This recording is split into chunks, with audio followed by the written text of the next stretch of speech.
orando bastante, orando para que Deus me falasse, ou me mostrasse ou revelasse a sua vontade. Qual tema que eu deveria pregar? Senhor, qual é a tua vontade, Senhor? Senhor, qual é a tua vontade? Senhor, qual é a tua vontade? Momentos de silêncio, Senhor, qual é a tua vontade? E li a Bíblia, Senhor, qual é a tua vontade? O que é que tu queres que eu fale para a igreja, Senhor? Qual é a tua vontade, Senhor? Qual é a tua vontade, Pai? E essa voz me fez um eco. É a minha vontade, filho. E eu hoje quero falar para a igreja sobre a vontade de Deus, amém? O meu desejo, irmãos, é manter aquilo que é importante com uma coisa que é importante, amém? Que a palavra de Deus nos convença para que a gente se comprometa mais e mais em fazer a vontade dele, amém? Então eu entendi que para isso eu precisava de alinhar o meu coração com o coração de Deus, eu precisava estar sincronizado, principalmente nesse momento agora, né? Os irmãos sabem que eu não sou um pregador eloquente, não tenho grande prática nessa parte de pregar, mas depois de bater em oração, em jejum, né, irmãos? Entendi que a mensagem era falar sobre a palavra de Deus, sobre a vontade de Deus, né? Irmãos, eu hoje quero vos trazer uma mensagem simples, de coração para coração. Eu confesso que eu estava muito preocupado na minha mente o que é que eu ia trazer, o que é que eu ia pregar, o que é que eu ia trazer, o que é que eu ia pregar. E que entendi que quando a gente está preocupado com a nossa mente, uma mensagem de mente para mente não mexe no coração. Então, eu quero vos trazer uma mensagem de coração para coração, amém, irmãos? Tentar entender que mistério é esse, que é a vontade de Deus, que Deus vai nos revelando gradualmente, não é? Os irmãos sabem que na oração que Jesus nos ensinou a orar, não é? Na oração do Pai Nosso, em Mateus, vamos ler Mateus capítulo 6. Eu quero ler apenas o versículo 10, irmãos. Isso é uma mensagem que muita gente conhece, mas eu quero ler apenas o versículo 10. Quero que todos abram a sua Bíblia, todos que trouxeram a sua Bíblia, que vocês abram e que a partir de agora não fechem mais, irmãos. Amém? Pode ser? Deixem suas Bíblias abertas até o final. Mateus 6, versículo 10, diz assim: venha o teu reino, seja feita a tua vontade, tanto na terra como no céu. Amém, irmãos? Bom, irmãos, primeiramente, nós lendo essa palavra, nós podemos partir de um pressuposto que a vontade de Deus não é feita aqui na terra, não é? Venha o teu reino, o reino de Deus não está aqui nessa terra, e seja feita a tua vontade, aqui na terra como é feita no céu, não é? Então, Jesus nos ensinou a orar assim, não é?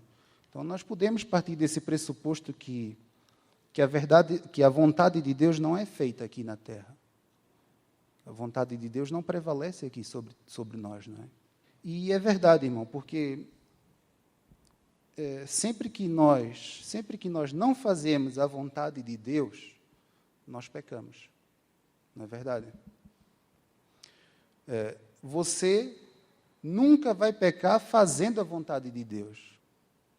Por isso é que Deus diz, né, Jesus disse, seja feita a tua vontade aqui na terra como é feita no céu. Mas há algumas pessoas, irmãos, há aqueles que amam mais o pecado, ou seja, amam mais a sua própria vontade. Mais do que a própria vontade de Deus, não é? A sua vontade prevalece sobre a vontade de Deus. Então, Jesus nos ensinou a orar assim, né? Seja feita a tua vontade, não é? Porque fazer ou conhecer essa vontade, para algumas pessoas, irmãos, é a coisa mais indesejável que pode haver, não é? Tem gente que quando faz essa oração do Pai Nosso, dá um frio na barriga. Que diz assim, Senhor, seja feita a tua vontade. Opa! E a minha vontade, onde é que fica, Senhor? Não é? Tem gente que não tem sequer, digamos que, capacidade capacidade real de ouvir, de orar a oração do Pai Nosso, né? Principalmente aquela parte do perdoa os nossos pecados, né? Assim como nós perdoamos, né? Nós somos, às vezes, muito displicentes, irmãos. É preciso ter atenção a essas coisas. E essa mensagem de fazer a vontade de Deus, para muita gente é indesejável. Por quê, irmãos? Porque quem está nas trevas não quer luz, irmãos. A vontade de Deus, quanto mais a gente se aproxima de Deus, mais nos enxergamos, não é? A luz clareia o pecado. E tem muita gente que quer estar no escuro. Não mostra o meu pecado. Não é? Fazer a vontade de Deus, irmãos, é muito difícil, principalmente por uma coisa, porque a vontade de Deus é exatamente aquilo que você não quer fazer. É totalmente o contrário da sua carne. Fazer a vontade de Deus, irmãos, para muitos, não interessa sequer. É algo que, esse papo de fazer a vontade de Deus não é para mim, irmão. Eu gosto de Deus quando Deus faz a minha vontade. Não é? Quando Deus faz a minha vontade, aleluia, glória a Deus. Mas olha, filho, tu tens que fazer a minha vontade. Como é que ficamos, irmãos? Buscar, irmãos, conhecer, transbordar essa sabedoria não é para todos. Por isso é que poucos são os escolhidos, não é? Porque poucos são servos de Deus. Poucos entendem esse tipo de palavra, né? Eu fiquei bastante preocupado em trazer essa palavra, mas eu sei que os irmãos entendem o que é que eu quero dizer com isso, com essa mensagem que eu quero trazer hoje, né? Eu quero dizer para vocês, irmãos, que Deus não é um desmancha-prazer, tá? Deixa eu fazer aqui uma pergunta muito sincera, irmãos. Quem quer que Deus faça um milagre na sua vida? Seja sincero. Quem quer fazer a vontade de Deus, irmãos? Amém? Aleluia. Eu louvo a Deus por isso, irmão. Nós somos uma igreja que seguimos a Cristo porque Ele já fez por nós, não pelo que Ele vai fazer. O nosso milagre é um acréscimo. Nós seguimos a Cristo pelo que Ele já fez, o milagre, aquilo que Ele fez lá na cruz, aquele sacrifício, tudo aquilo que Ele fez em remissão dos nossos pecados, das nossas ofensas. Mas por que Deus faz milagres, irmãos? Por causa da nossa vontade? Será? Será que Deus faz um milagre em nossa vida por causa da nossa vontade? Ou por causa da vontade dEle? Deus faz algum milagre para beneficiar um irmão em detrimento do outro? Será que é assim? Por que será? Por causa da minha vontade? Eu creio que não, irmãos. Eu creio que é por causa da vontade dEle, porque Ele tem planos para estabelecer.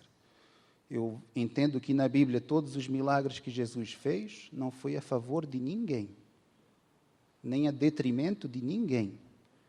Todo sinal, todo milagre é chamado de sinal miraculoso. São sinais. Um sinal não é um fim, irmãos. Um sinal aponta um caminho. É uma placa, não é? A gente quer chegar ao centro da cidade. A gente tem uma placa que diz centro. Então a gente segue centro. O milagre é aquela placa, tá? Porque o milagre nos leva ao Messias, ao ungido, ao Cristo, ao Filho do Deus vivo. Então a gente olha para a placa e segue Jesus. Mas o milagre não é um fim. Há uma frase muito interessante que diz que o sábio aponta para a luz, mas o tolo olha para o dedo. Ou seja, os milagres apontam para a messianidade de Jesus, para dizer que Jesus é o Messias, o Cristo. Mas as pessoas olham para o milagre. Estão entendendo, irmãos? E esquecem do fim em si, da finalidade do milagre. O milagre é para dizer, olha, povo de Israel, ele era cego de nascença. Alguém pode curar algum cego de nascença? Só Deus. Por quê? Porque na ideia deles, ele estava sobre uma maldição de Deus. Então Deus diz assim, se é só Deus, eu curo. Uau, tu és o Messias. E mesmo assim ele não foi reconhecido, irmãos. Vocês estão entendendo, irmãos? Mas o que eu quero falar hoje para os irmãos é que o que significa fazer a vontade de Deus, irmãos? Vocês conhecem a teologia, uma teologia que atualmente é bastante criticada, mas é pouco falada, que é a teologia do Deus para mim. Já ouviram falar nessa teologia? Que é a teologia egocêntrica, ou antropocêntrica, né? Que o homem é o centro, tá? Existe um Deus maravilhoso, criador de todas as coisas. Ele faz milagre, ele cura, ele batiza, ele faz tudo. E faz para você, irmão. Deus existe para você, irmão. Eu quero chamar a atenção da igreja para esse tipo de mensagem. Porque nós somos a coroa da criação. Tudo bem. Não é? Nós temos um lugar reservado só para nós nos céus. Há um lugar chamado Santo dos Santos, que só os homens, nem anjos, nem arcanjos, nem querubins, nem serafins, só nós, irmãos, pode estar naquele lugar adorando ao Senhor. Aleluia. Mas, irmãos, isso não tira o papel de o cristocentrismo. Cristo é o centro, irmãos, não somos nós. O centro é Cristo, não somos nós. Existem esse tipo de teologia, né? Nós vemos, por exemplo, os dois tipos de igrejas. Jesus pergunta aos seus discípulos, o que é que eles acham de mim? Quem é que eles pensam que eu sou? E os discípulos dizem, olha, eles acham que tu és um profeta daqueles dos duros, tipo João Batista, Elias, né? Jesus, eles pensam que tu és. E Jesus, nenhum ai. E pergunta aos discípulos, e vocês, o que é que vocês acham de mim, sobre a minha pessoa? Qual a identidade que vocês me atribuem? O que é que vocês pensam de mim? E Pedro vem com a frase mais fantástica de toda a humanidade. Ali foi revelado dos céus a Pedro, e Pedro diz, tu és o Cristo, o Filho do Deus vivo. Tu és ungido, o unigênito, o único gerado. Nós somos criados. Jesus é o unigênito, é o único gerado. Não é? Nós somos criação, nós somos, fomos criados e Deus foi gerado. Amém? E Jesus diz, não é, Pedro, essa revelação não é tua, mas foi o Pai que te revelou. E com essa mensagem, ele disse, Pedro, sobre esta pedra eu edificarei a minha igreja, sobre esta declaração, sobre esta rocha, Pedro, sobre este firmamento, Pedro, a minha igreja será edificada e as portas do inferno não prevalecerão sobre ela. Amém, irmãos? Então, existem esses dois tipos de mensagens, né? E eu quero fazer vocês pensarem, irmão, qual delas é que nós estamos? Em qual delas é que nós nos encaixamos? Qual delas nós queremos participar? Daquela igreja de multidão que segue Jesus pelo que ele vai fazer, né? Jesus tem um milagre, ele cura, batiza, ele faz tudo isso para você. Então, em uma igreja lotada. Mas tem aqueles que seguem Jesus pelo que ele já fez. Senhor, eu te amo, Senhor, porque tu me amaste primeiro. Senhor, eu te agradeço, Pai, porque tu és misericordioso, Pai. Eu reconheço, Pai, eu vejo na cruz que o teu filho morreu por mim, pelas minhas ofensas, pelos meus pecados. Eu reconheço tudo isso, Senhor. E eu me converto a ti, Deus. Eu creio que nós somos essa igreja, irmãos. Amém? Então, a pergunta que fica é, qual a vontade de Deus para a nossa vida, né? Essa é a questão, não é? Porque não é uma questão sobre o propósito, né? Uma questão sobre uma questão, não é sobre as habilidades que a gente tem, não é sobre os nossos dons, não é sobre nada disso, não é? É sobre o que realmente Deus quer da nossa vida. Eu podia falar de várias formas da vontade de Deus. Uma delas é a vontade soberana de Deus. É aquela vontade que Deus quer e nada vai impedir. Nada pode mudar, irmãos. Mas há outra vontade de Deus, que é aquela vontade que Deus quer conosco. Primeiro, nós fomos criados à imagem e semelhança de Deus, não é? Deus nos fez sem pecado, não é? Só depois é que houve a queda, ou entrou o pecado no mundo. Mas Deus nos fez inteligente, racional. Deus nos fez com vontade própria. Nós também temos vontade, não é? Então, essa também é uma semelhança de Deus. E o que Deus quer, nós estávamos aqui falando sobre o jejum, não é? O irmão Gomes aqui falou sobre o jejum, e é algo muito importante, irmãos. Eu creio que o verdadeiro jejum, o jejum que, digamos que mais possa agradar a Deus, é quando nós fazemos um jejum de nós mesmos. Que eu creio que esse é o jejum que Deus aceita. É quando eu digo não a mim mesmo, não a minha vontade. Senhor, não é a minha vontade, mas é a tua, Senhor.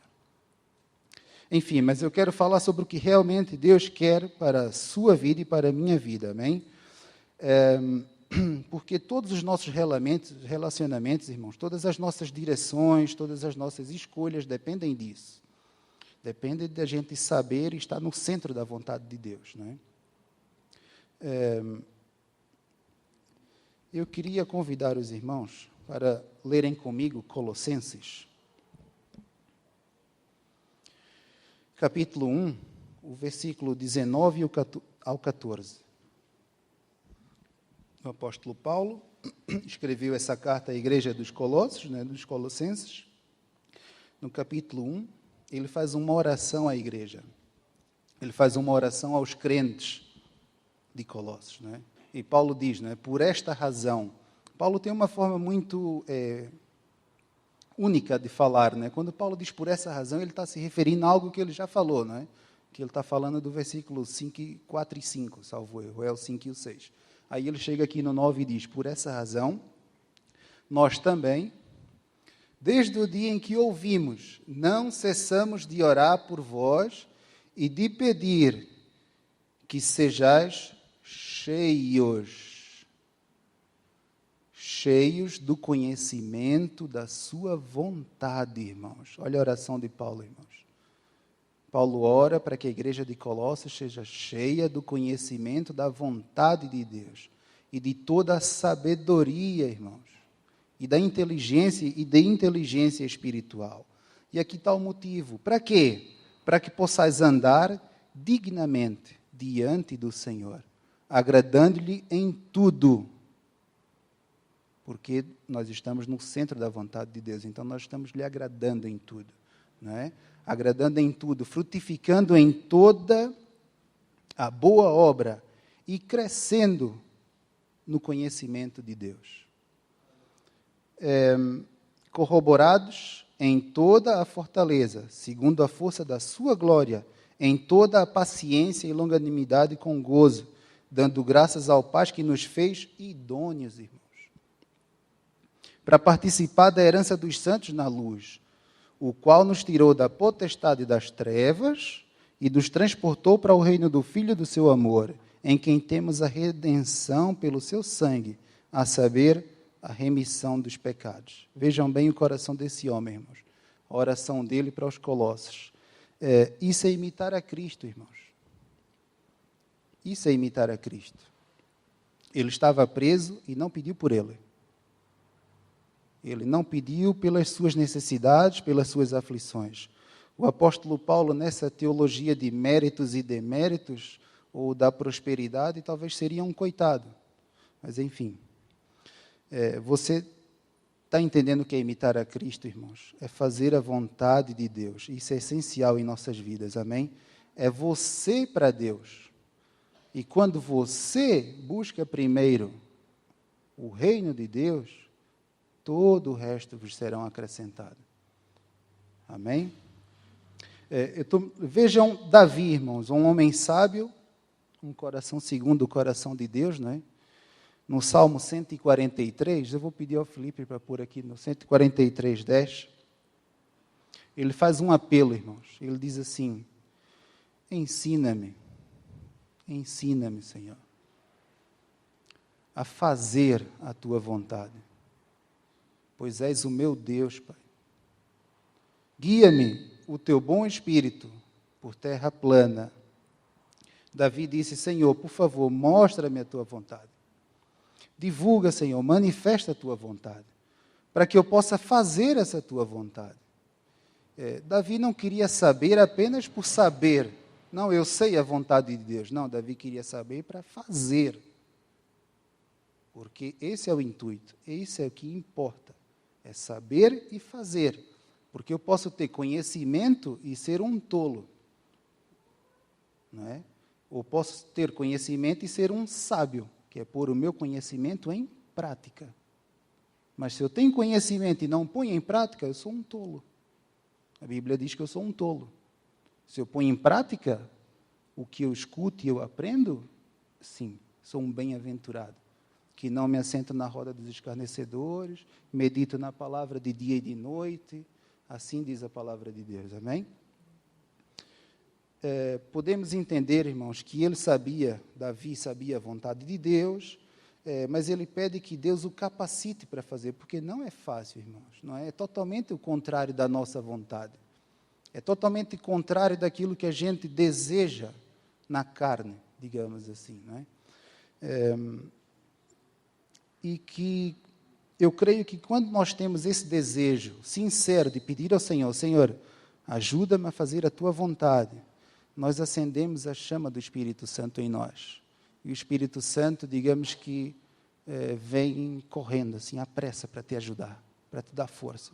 Porque tu queres fazer algo que é a vontade de Deus. E é para isso que Ele nos dirige. É para isso que Ele habita em nós. Não é para eu fazer a minha vontade, é para eu fazer a vontade de Deus. Amém, irmãos? O Espírito Santo, quando nós fazemos a nossa vontade, Ele não vai embora. Ele entristece. E Ele se apaga, não é?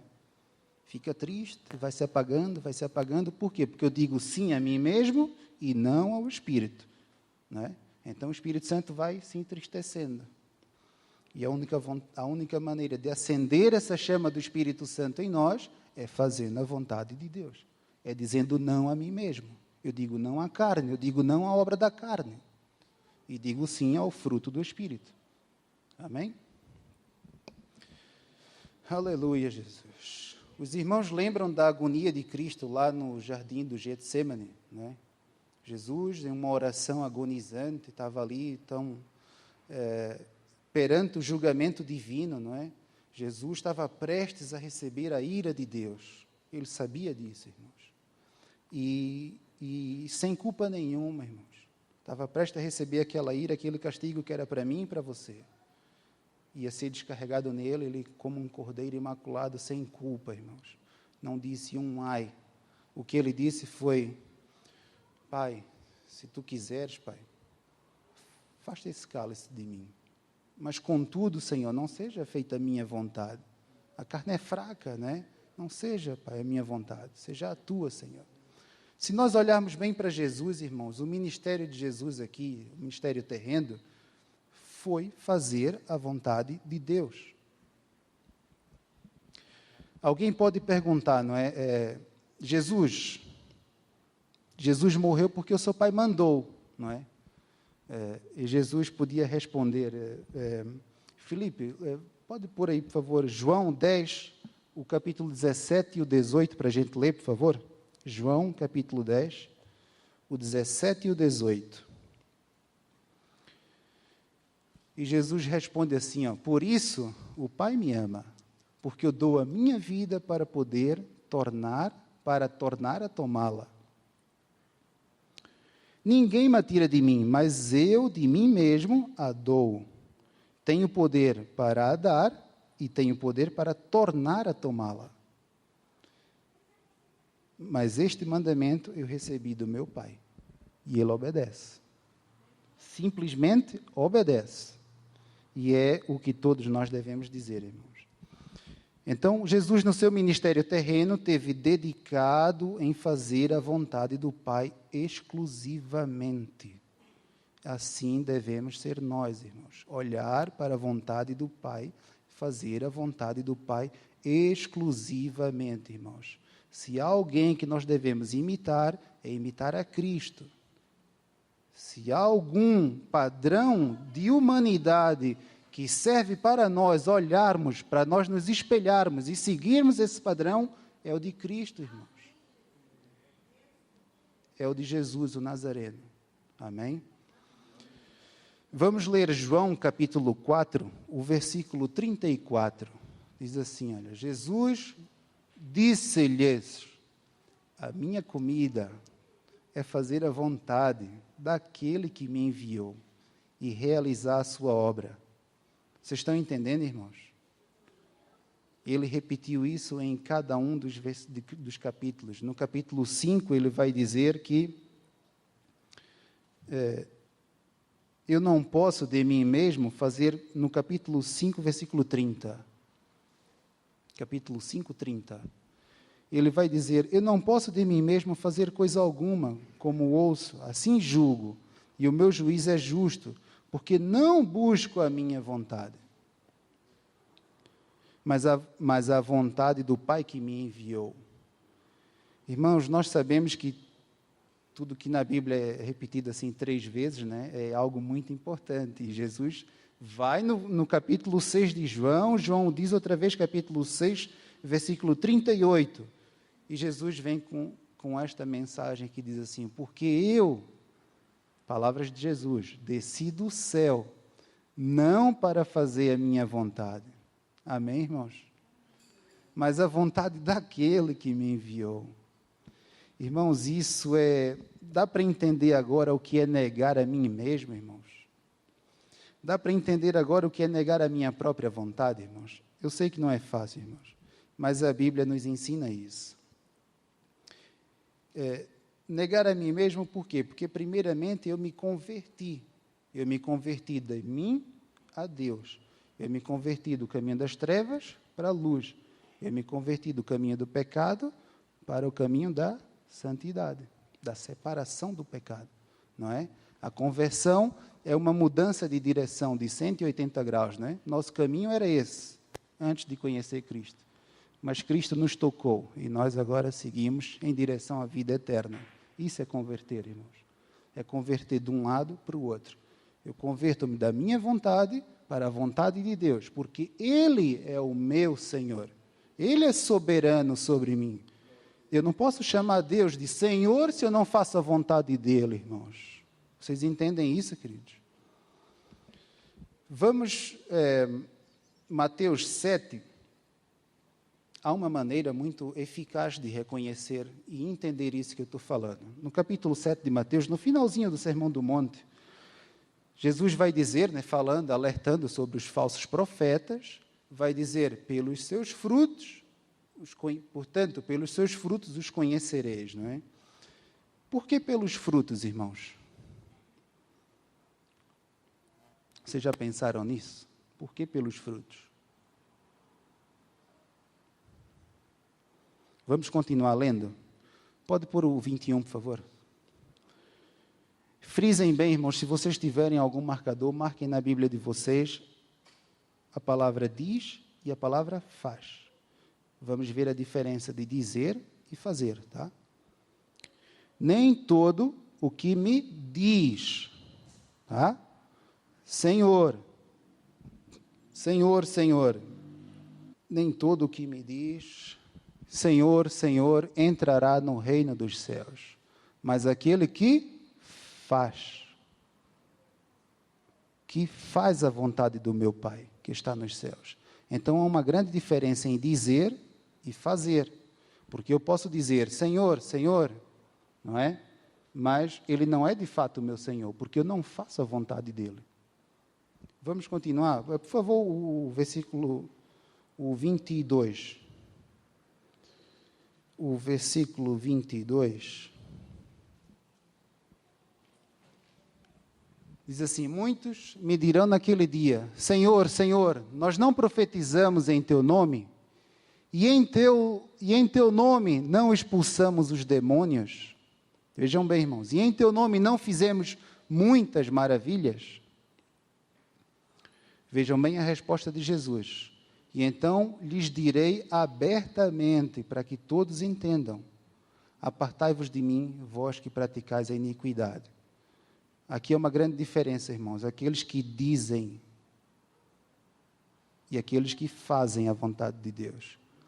Nós podemos entender um grande exemplo, irmãos. Nós somos pentecostais, nós manifestamos os dons, as manifestações dos dons. Nós falamos em línguas, nós temos o dom da revelação, temos vários dons, não é? Há muita gente que confessa ter esse dom, e o tem, mas é capaz de ter o dom, mas não tem o fruto do Espírito. De que é que adianta vir a um culto, manifestar os dons de línguas, manifestar todos os seus dons, não é? Porque nós lemos ali, nós profetizamos em teu nome. Profetizar é um dom, não é? Nós expulsamos demônios, Senhor. Nós operamos maravilhas. Operar maravilhas é um dom. E por que Jesus diz: apartai-vos de mim que eu não vos conheço? Eles têm dons espirituais, irmãos. Por quê? Porque vocês não fazem a minha vontade. Vocês são capazes de vir num culto, manifestar os dons do Espírito, mas saem da igreja, não tem fruto. Saem da igreja, é igual a qualquer um que não faz a vontade de Deus. De que adianta eu ter dons espirituais e não ter esse equilíbrio, irmãos, entre os dons e o fruto? O equilíbrio é fundamental para a nossa vida espiritual. Amém, irmãos? Eu estou vendo que estou passando aqui já da hora. Eu espero que os irmãos tenham entendido o que é essa diferença de dizer e fazer, de realmente ter Senhor como seu Deus, de deixar Ele, de fato, reinar na sua vida, porque nós simplesmente obedecemos porque somos servos, somos escravos, não é? Paulo diz isso com todo orgulho: servo do Senhor, escravo do Senhor, escolhido pela vontade de Deus, não é? Eu espero que esse seja um grande exemplo para nós. Eu tinha aqui muitos exemplos a mais para dar. Espero que ainda haja oportunidade de um dia a gente falar sobre isso, que os irmãos que ficaram com alguma dúvida, ou alguma que queiram saber mais algo, ou que queiram buscar mais e entender essas vontades, nós temos cultos doutrinários. Às quartas-feiras nós falamos aqui sobre a vontade de Deus, nós falamos sobre manifestações de dons, nós falamos sobre tudo isso, nós temos escolas dominical, irmão. É muito importante esse equilíbrio em nossa vida, irmãos. Há irmãos que em tudo que é culto de oração estão presentes e são uma bênção na parte da oração, mas estão desequilibrados. Por quê? Porque não conhecem a palavra. Há irmãos que conhecem a palavra, irmãos, são conhecedores, aleluia, glória a Deus, não é? Mas não oram, então não têm unção, não sabem transmitir. É muito importante esse equilíbrio, irmãos. Jejum, oração, palavra de Deus, isso é Deus falando conosco. Quem quer ouvir a palavra de Deus, leia a sua palavra, Ele fala conosco, irmãos. Este livro nos lava, este livro tem uma solução purificadora, nos purifica do pecado. Esse livro nos refresca, dá um banho em nosso pecado, e nos refresca a nossa alma. Busque mais a Deus, irmãos. Busque conhecer a Deus, irmãos. A vontade de Deus é que você o conheça. A vontade de Deus é que você o conheça, irmão. Entendam isso. A vontade de Deus é que vocês o conheçam. Busquem a Deus. Deus quer que vocês os conheçam. Ele quer um relacionamento único com vocês, de conhecimento. E esse conhecimento é gradual, irmãos. Ele vai ensinando aos poucos. Aos poucos ele vai se revelando. Cada passo de fé que nós damos, ele vai se revelando a mim e a você. Amém, irmãos? Que Deus abençoe, em nome de Jesus.